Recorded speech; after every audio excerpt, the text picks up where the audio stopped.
welcome everybody. This is the first of our two pineapple webinars that we are taking on as we approach our collection of data for Q2.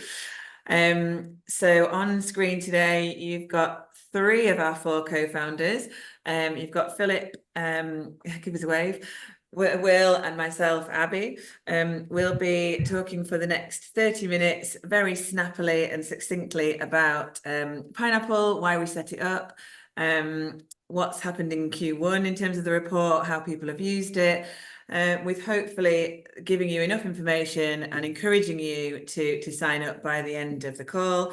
The reason being, the more people that sign up, the richer our data is, and we genuinely believe from the feedback that we've had that this is really helping people in their own teams, at board level, and the industry as a whole. So Will's go. In terms of questions, well, there's going to be a 10-minute section at the end for questions, and so we'd love you to drop those into the chat box as you think of them, but we will answer them all at the end, so we'll come back to them and answer them all. So don't think we're being rude by ignoring you. Will is going to kick us off by talking about how this came about, and so Will, over to you. Thank you, Abby. Afternoon, everyone. Thank you for being here. Yes, in terms of where this all started then. So Phil and I kind of knew each other in a former life, and we reconnected. I was running a people and culture consultancy, and we really kind of were looking into, given the nature of hospitality as a sector, and off the back of kind of the pandemic and the challenges it faced, really trying to understand what was going on in the industry purely from a people point of view. And we kind of threw a few ideas around, and essentially it became this kind of data collection whereby a lot of the brands we were talking to were going through similar kind of challenges, dealing with similar things.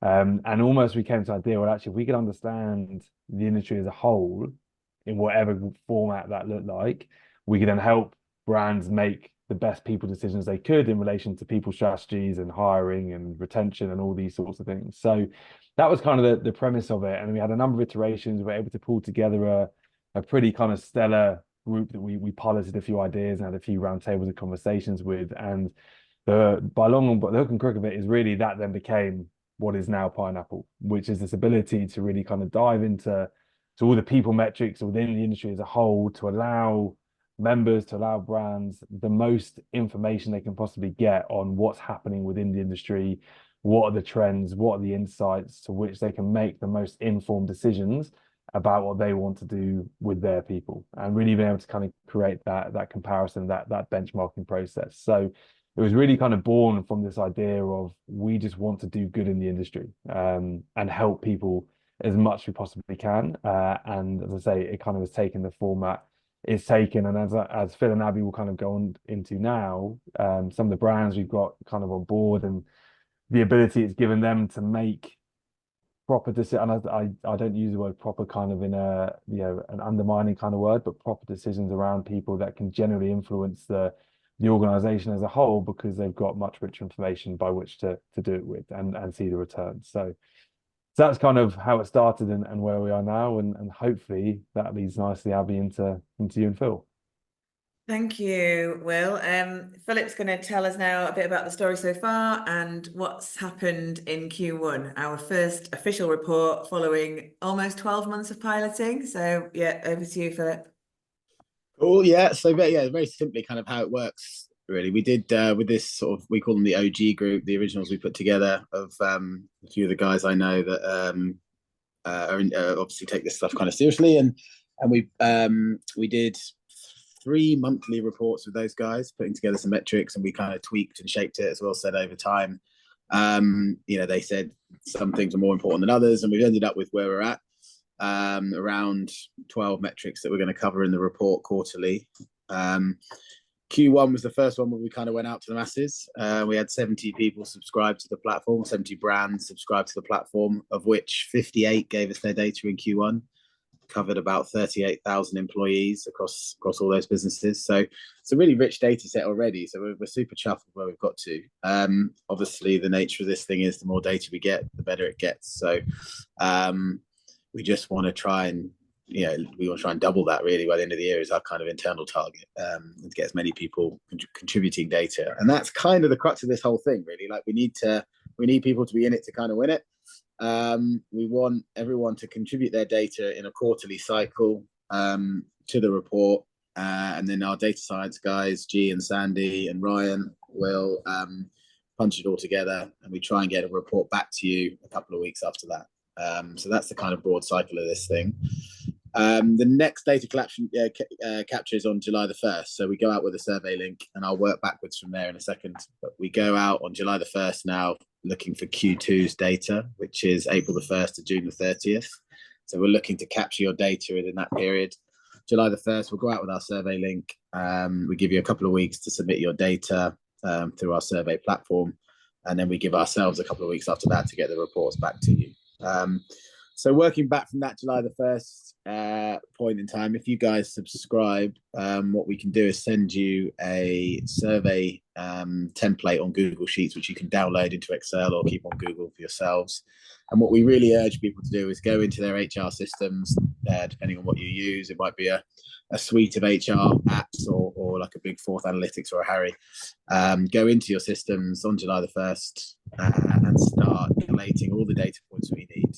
Now, there's quite a lot of them. I think it's really important to manage expectation. This idea kind of came about because, as an operator, I've looked at the Peach report consistently for the last 10 years, benchmarking sales and like-for-likes.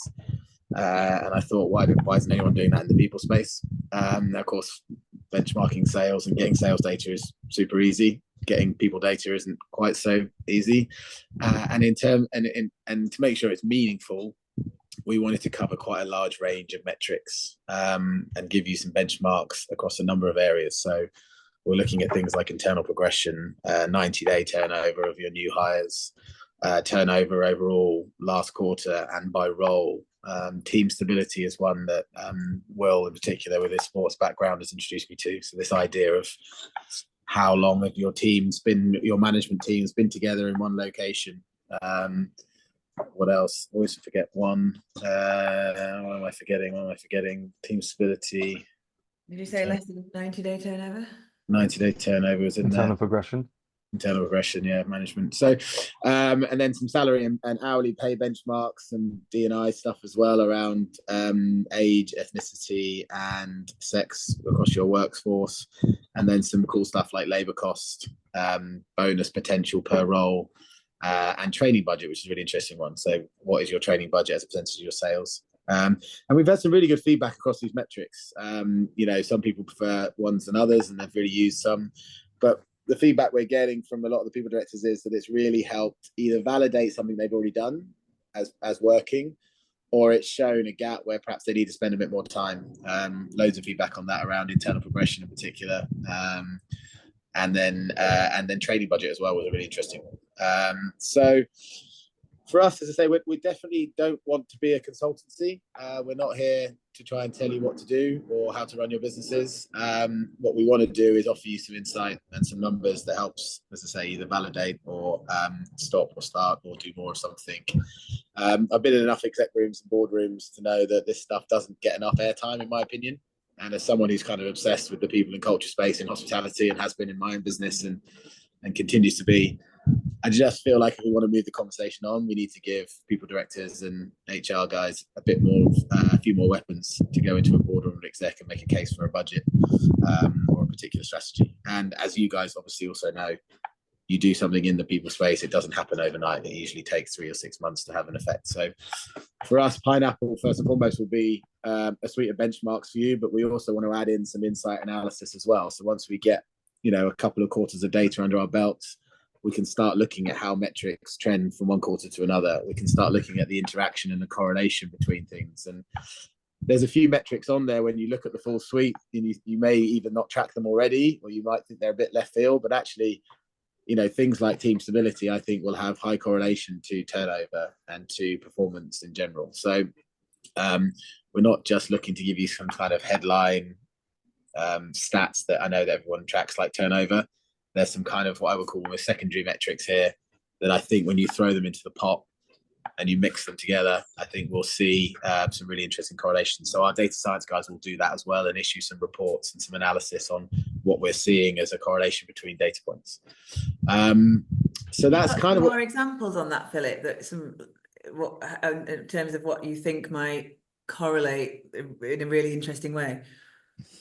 I think there's obvious things around internal progression, and we've already seen, I mean, it's all anecdotal, and you kind of look at it and you get a sense for the numbers, but I think we've seen a direct correlation between high turnover in sort of supervisor, sous chef kind of roles, and a correlation to internal progression. So those generally seem to be the roles that we are most likely to internally progress, the more junior management roles.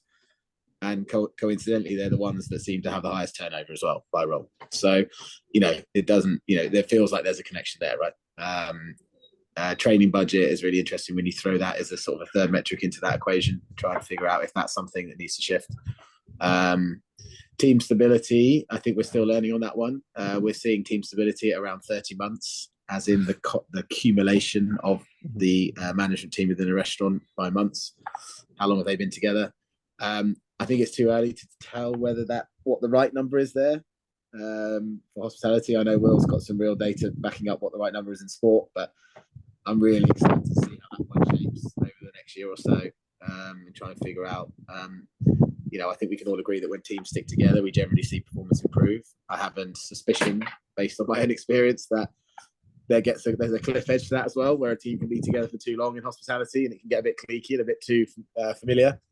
And sometimes it's probably a good thing to break up a team, but we don't have a sense of that one yet. But I think we will. I know you mentioned, for example, there might be some slightly random data points on there, but we might be able to we create a hypothesis. For example, is there a correlation between the number of people team versus headcount to turnover, i.e., if you have more people in your people team versus your entire workforce, does that create lower turnover? We're really interested in seeing whether we can find patterns in that.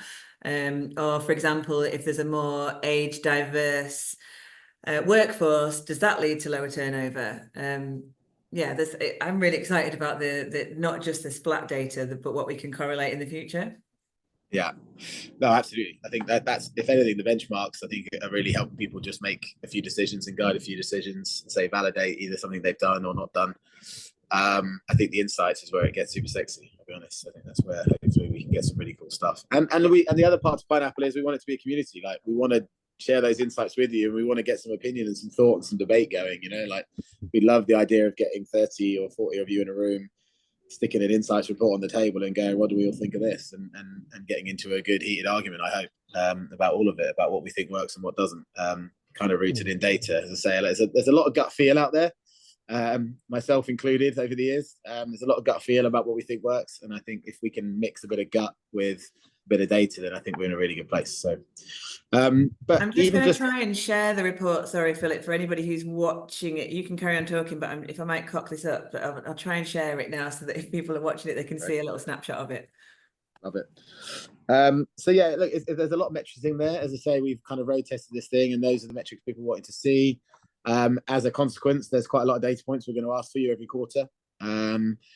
So it's definitely something worth, get the sheets. We can send all this to you afterwards if you want to see it. Have a look at the list of questions. We're really kind of conscious that at the moment, while we're trying to figure this thing out, and I think that means for the rest of the year, to be really transparent, while we're trying to onboard people and just add more to the data set, there's going to be some metrics that you either don't track or haven't got access to. And in that case, you can just leave those blank for the time being, within reason, of course. Like, we do need you guys to submit some data, but there may be some metrics in there that your systems just can't access. So we're reasonably relaxed on that, and we're on the end of the phone to help support and guide and share experience. We've got some sort of super users as well that we can link you into that are really good at getting their data out of a Forth or a Harry or an S4. Some that are just using spreadsheets. So we've got lots of support we can offer in terms of getting the data out. One of the key things here, a lot of the questions we get, and I can't see if there are any questions yet, but we'll answer them if they're there. This kind of only works if we're all speaking the same language. And I know from speaking to some of you guys, there are lots of WhatsApp groups kicking around. There's lots of collaboration, which is it's such a hallmark of hospitality. We're all very helpful to each other, I think, in this space. But I think what we're trying to do here is set a kind of common language. So, you know, we work to an in-command system when it comes to management roles in particular. We have a definition for what we call core management. And the job title is less important. We do put job titles on there. We have GM, AGM, AM and supervisors, head chefs and stuff. But what we're really doing is saying, whatever you call the first in command in your business, that's the data you should set against what we call first in command. So you might call it a restaurant manager. We might say general manager. Someone else might call it head of something or other. If it's the first in command within a location, then we're working to the right tier. So we're trying to circumnavigate that. We're also asking for raw data points, which again is why the list of questions is quite long. What we want to try and minimize is all the working being done away from the system and then people inputting the output kind of metrics straight into our survey.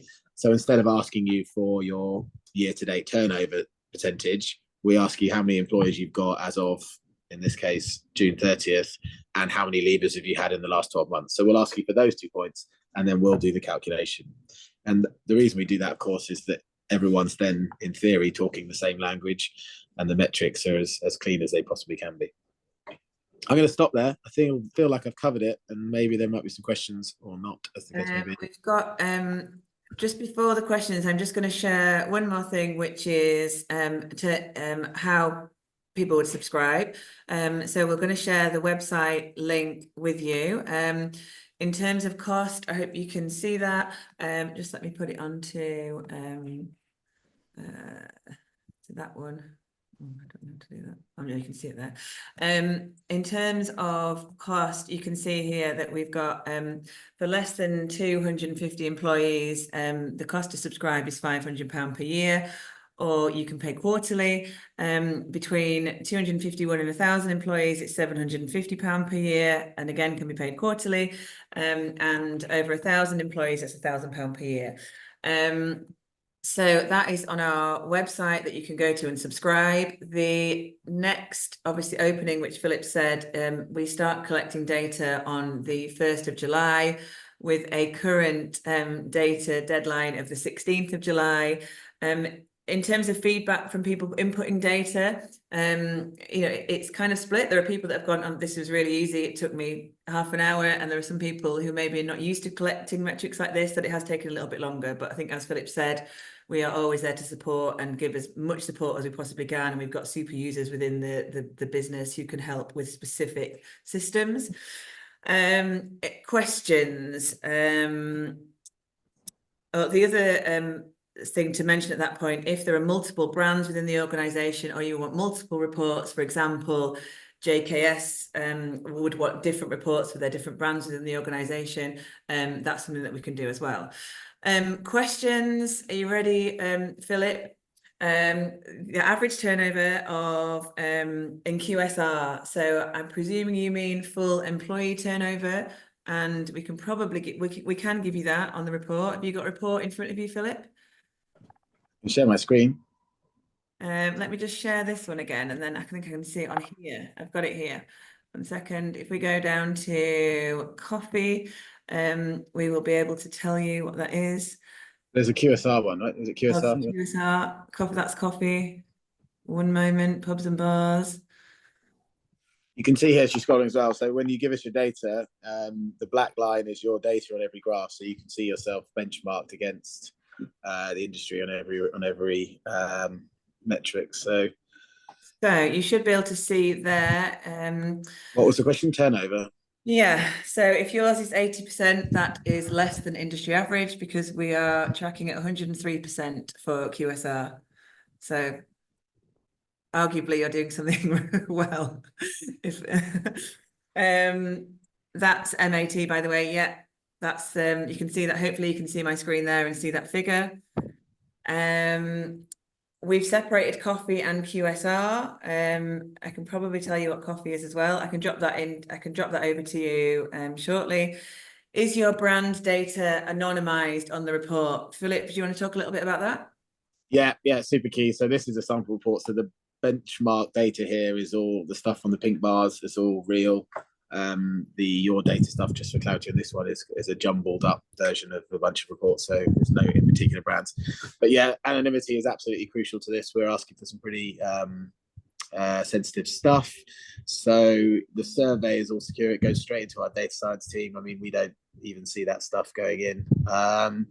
And yeah, we will never ever share your data on a report to someone else. So it will never say what brands are on any one particular bit of data will never be shown. It'll only have to be the benchmarks.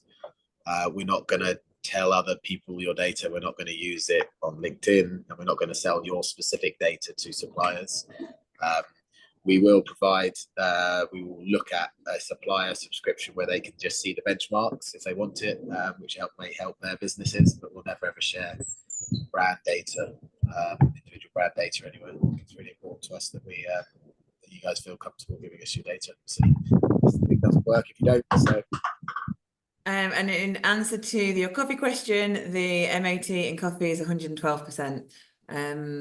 So there's the answer to that. I think that looks like all 91, I think it's the 112 is the main. Oh, sorry, that's the yeah. Sorry, 91. Help if I was reading the report correctly. Okay, thank you. There doesn't look to be any more questions. Any other comments that you'd like to make, Philip? Will? I just say I think that we're just looking. We just need collaboration is the biggest one for us at the moment. Like we're really aware that this thing gets better and better the more people are in it. You know, if you're signing up for the next 4 reports, and we hope that gives you and us enough time to show you that there's something really meaningful in this. As I say, that the big challenge here is we're just going to get everyone in it and doing it, and then it kind of snowballs. So yeah, we kind of want you to join a bit of a journey. You know, you think that our end, you know, I think it's really important that we're transparent. You know, we are working with Harry, S4 Fourth, and Pay Captain. They're all creating buttons, so to speak, for us. So you ideally will be able to go into those systems, click generate pineapple report data, and bang, it will drop down into a spreadsheet, which then you can go and fill out our survey form. So we're really working on that side of the business, and we're really working on the community side as well. So we want to try and run some events. We want to get you into our little WhatsApp group for now and start really getting some conversations going. So yeah, looking for some collaboration more than anything, and lots of feedback. Brilliant. Oh, sorry. For completeness, how is the pubs and bars turnover looking, please? You're killing me on the sharing screen stuff. Hang on a sec. Well, I was getting up, Abby, just to compound kind of what Phil said. I think it always comes back to that kind of reason for starting, which is to help the industry.